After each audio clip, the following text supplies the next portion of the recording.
தயவு செஞ்சு அர்ஜுனை மட்டும் கேட்டுறாத. உன்னாலதான் அவன் இன்னைக்கு உயிரோட இருக்கான், அது உண்மைதான். ஆனா அதுக்காக அவனையே உனக்கு கட்டித்தர என் மனசு என்னைக்குமே ஒத்துக்காது. அவன் மேல உனக்கு அன்பு இருக்குதான், அது கூட எங்களுக்கு பரவாயில்ல. ஆனா அர்ஜுனை கட்டிக்கணும்னு ஒரு ஆசை இருக்கு பாரு, அது தப்பு.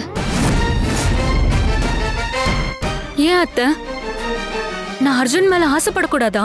அதை ஏத்துக்கிறதுல உங்களுக்கு என்ன கஷ்டம்? இங்க பாரு பவி, செஞ்ச உதவிக்கு பலனை எதிர்பார்க்கலாம், ஆனா நீ என் பையனையே எதிர்பார்க்கிற. என்னைக்குமே என்னால அதை ஏத்துக்கவே முடியாது. அதான் ஏன்னு கேக்குறேன். இத பார், ஏன்னா நீயும் நாங்களும் ஒண்ணு கிடையாது, போதுமா? ஏற்கனவே சொன்னதுதான். இங்க பாரு, நீ வேற ரத்தம், நாங்க வேற ரத்தம். இந்த ரெண்டும் எப்பவுமே ஒண்ணாக முடியாது. சரி அத்தை, நீங்க சொல்ற மாதிரியே இருக்கட்டும். இன்னைக்கு எதை பத்தியுமே கவலைப்படாம என் அர்ஜுனை எப்படியாவது காப்பாத்தினா மட்டும் போதும்னு நாங்க போனேனே, அப்ப தெரியலையா உங்களுக்கு நான் வேற ரத்தம்னு? நான் தான் உங்க ரத்தம் இல்லையே. அப்ப அர்ஜுனை காப்பாத்துறேன்னு சொன்னப்பயே நீங்க ஏன் என்ன தடுக்கல? உங்க ரத்தத்திலேயே ஒருத்தரை அனுப்பி வைக்க வேண்டியதானே? ஏன் இன்னைக்கு நீங்க நினைச்ச மாதிரி நானும் அர்ஜுன வேற ஒரு ரத்தம்னு காப்பாத்தாம விட்டுருந்தா நீங்க என்ன பண்ணிருப்பீங்க? ஆனா நான் அப்படி செய்ய மாட்டேன். ஏன்னா நான் எல்லாரையும் ஒரே மாதிரி தான் பாக்குறேன்.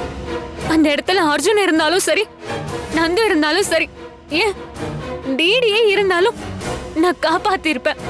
ஏய் இங்க பாரு, நீ என்ன வேணாலும் சொல்லு, ஆனா அதுக்காகலாம் நீ அர்ஜுனை கல்யாணம் பண்ணிக்கணும்னு ஆசைப்படுறதெல்லாம் நடக்காத காரியம். உங்க அம்மாவும் இப்படிதான், பெத்தவங்க சொல்றத கேட்காம அவ வாழ்க்கைய அவளே முடிவு பண்ணிக்கிட்டு அழிஞ்சு போனா. அதே நிலைமை என் பையனுக்கும் வரணுமா? என்னமோ அவனை ஆபத்துல இருந்து காப்பாத்திட்டேன்னு பேசுறியே, உன்னாலதானே அவன் அதுல சிக்கனா. நீ அவன் கூட பழகாம இருந்தாலே போதும், அவன் வாழ்க்கை ரொம்ப நல்லா இருக்கும். ஓ, அப்ப நான் அர்ஜுன் கூட பழகாம இருந்தா அர்ஜுனா என்னை விட்டு விலகி போயிடுவான்னு நினைக்கிறீங்களா அத்தை? சரி அத்தை, நீங்க இவ்வளவு சொல்றீங்கல்ல, நான் இந்த குடும்பத்தோட ரத்தமே இல்லைன்னு, இதையே நீங்க உங்களோட பையன் கிட்ட சொல்லக்கூடாது? பவி நம்ம குடும்பத்தோட ரத்தம் கிடையாது, அவன் நமக்கு சமமானவ கிடையாது, அதனால நீ அவ கூட பேசாத பழகாதன்னு அர்ஜுன் கிட்ட சொல்லுங்களேன். அப்படி அர்ஜுன் அதை ஏத்துக்கிட்டு என் கூட பழகாம விலகிட்டா நான் தாராளமா அவன் வாழ்க்கையில இருந்து விலகிடுறேன். ஆனா உங்களால அப்படி சொல்ல முடியாது. ஏன் தெரியுமா?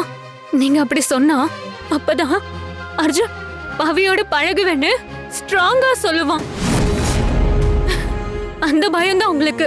ஏய் நிறுத்து, என்னமோ என் பையனை பத்தி என்ன விட உனக்கு தான் ரொம்ப தெரியுன்ற மாதிரி பேசிட்டு இருக்காத.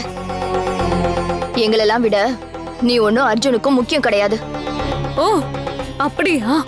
ஆமாண்டி, நீ மட்டும் அவன் கூட 4 நாள் பேசாம விலகி போ, அவன் உன்னை கண்டுக்க கூட மாட்டான். ஓ சரி, ஓகே அத்தை, நீங்க சொன்னத நான் ஏத்துக்கிறேன். அப்பவாவது நீங்க அர்ஜுன் யாருன்றத சரியா புரிஞ்சுக்கிறீங்களான்னு பார்க்கலாம். இப்ப சொன்னியே இது வார்த்தை. இனி நீ என் பையன் கூட பேசக்கூடாது, அவனுக்கு பிடிச்ச எதையும் செய்யக்கூடாது. அவனே வந்து உனக்கு சப்போர்ட் பண்ணாலும் அது இல்லைங்கிற மாதிரி தான் நீ நடந்துக்கணும். முடியுமாடி உன்னால? ஓகே பாக்குறேன், நீயே விலக ஆரம்பிச்சதும் என் புள்ள எப்படி உன்னை தேடி வரான்னு.